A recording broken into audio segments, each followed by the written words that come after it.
अगर मैं तुम्हें खालिस रेशम में भी लपेट दूं, तब भी तुम में कोई तब्दीली नहीं आएगी।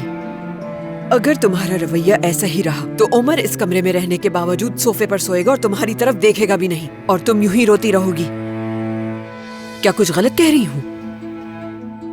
मुझे जवाब चाहिए। रोशन साहिबा प्लीज। रोशन अम्मी, बस बहुत हो गया। क्या है ये रोशन साहिबा? अम्मी कहोगी? आदत डालो, अब से यही तुम्हारा घर है। उमर तुम्हारा शौहर है और मैं तुम्हारी माँ हूँ, याद रखो। यही हकीकत है, कबूल करो।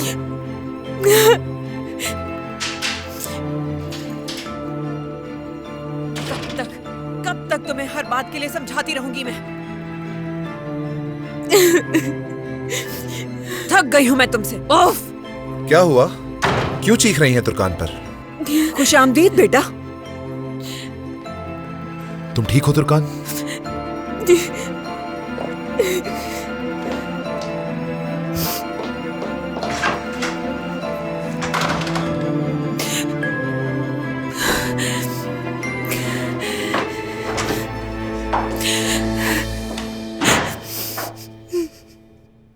आखिर आप चाहती क्या हैं इस लड़की से? अगर आपको कोई मसला है तो मुझसे कहें। मुझे मसला नहीं है कोई। तुम्हारी बीवी को क्या मसला है, यही समझने की कोशिश कर रही थी मैं।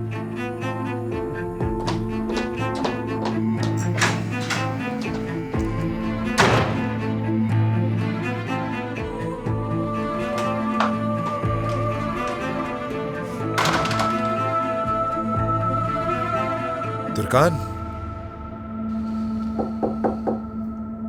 तुर्कान, कुछ नहीं बताया आपकी अम्मी को, फिक्र मत करें। मुझे इस बात की फिक्र नहीं हो रही है, मुझे तुम्हारी फिक्र हो रही है। ठीक हो ना, ये बताओ मुझे। अम्मी ने तुम पर हाथ तो नहीं उठाया ना? नहीं। तो फिर तुम रो क्यों रही हो? ऐसी क्या वजह है? छोड़ दे उस बात को। नहीं छोड़ सकता तुर्कान। ये जो हो रहा है उसका जिम्मेदार मैं हूं, क्योंकि इस घर में कुछ चीजें ऐसी हो रही हैं जिनसे मैं भी बेजार आ चुका हूं। देखो तुर्कान, अब मैं अम्मी को इजाजत नहीं दूंगा कि वो तुम्हें तकलीफ पहुंचाए, और ना ही मैं उन्हें कोई ऐसा मौका दूंगा जिसकी वजह से वो तुम्हें तकलीफ पहुंचाए। अब चाहे कुछ भी हो जाए, रात में हम दोनों इस घर में ही रहेंगे। सुन रही हो ना मुझे?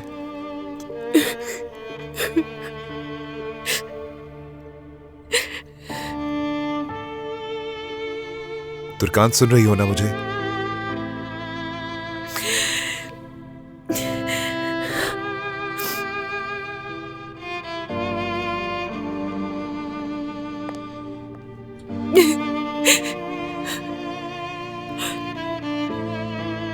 सुबह तक अगर अंदर रहने का सोच रही हो तो ये ठीक नहीं है। नहीं, मैं जिंदगी भर यहाँ रह सकती हूँ, किसी से कुछ कहे बगैर, खामोशी से, सबसे अलग, बिल्कुल तन्हा।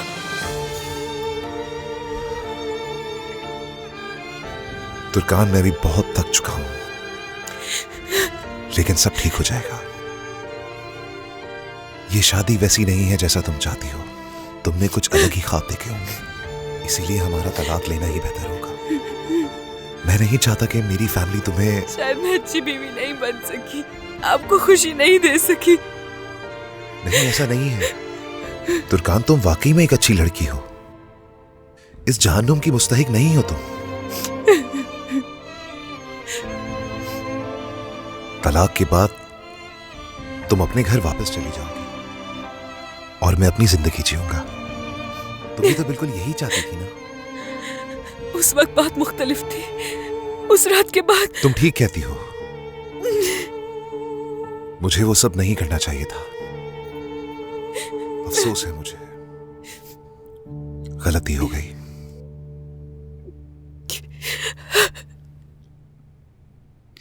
असल में हमारी शादी ही गलती है, लेकिन हम इस गलती को जरूर सुधारेंगे। उमर प्लीज यहाँ से चले जाए, मैं अकेले रहना चाहती हूँ।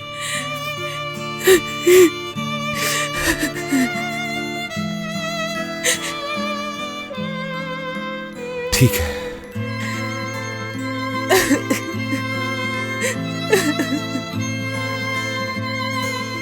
लेकिन जब तक तुम्हें छुटकारा नहीं मिल जाता, मैं तुम्हारे साथ हूं।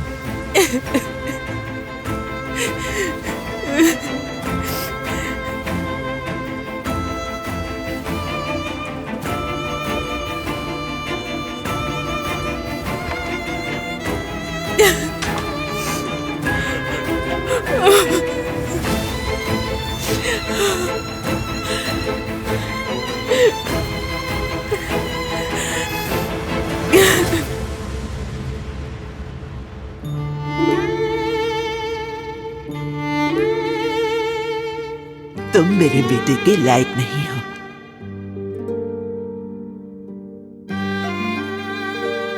उज़ैर कभी भी तुमसे मोहब्बत नहीं करेगा, चाहे तुम्हें रेशमी लिबास में ही क्यों न लपेट दूं मैं।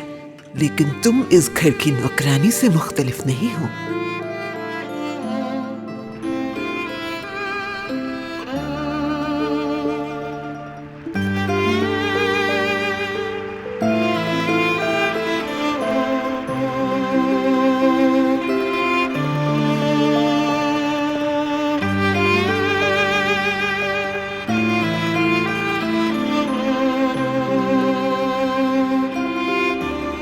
नसरीन,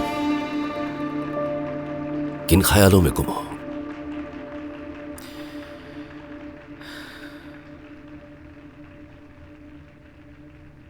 क्या तुम अब तक मुझसे नाराज हो? नहीं, वो बात तो भूल भी गई मैं। वैसे उमर को ताकीद की जरूरत थी, तुमने ठीक किया सादिक। यानी तुम नाराज नहीं हो? बिल्कुल नहीं। तो इस उदासी की क्या वजह है? नहीं, कुछ नहीं।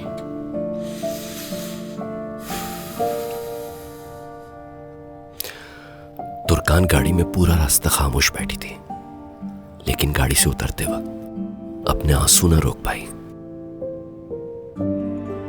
तुमने उसके शौहर से ऊंची आवाज में बात की थी ना, इसलिए दुख हुआ होगा उसे। तो तुम्हारी उदासी के पीछे भी यही वजह है, तुर्कान के लिए उदास होना। तुर्कान की गैर मौजूदगी की आदत नहीं हुई अभी। उसका मेहमान के तौर पे आना अजीब लगा, और कोई बात नहीं। नसरीन, तुर्कान की शादी आज थोड़ी हुई है। मैं भी बहुत उदास हूं, लेकिन तुम्ही ने तो मुझसे कहा था कि इसमें उदास होने की कोई बात नहीं। फिर तुम क्यों परेशान हो? नहीं हूं परेशान सादिक, ठीक हूं मैं। नसरीन, हमने कई साल एक साथ गुजारे हैं, तो मैं बहुत अच्छी तरह जानता हूं। जरूर कुछ हुआ है, तुम मुझसे छुपा रहे हो। मुझे उसके जाने का एहसास तब ज्यादा हुआ जब मैंने उन तीनों को एक साथ बाग में देखा। उरूज जाएगी तब क्या होगा हमारा?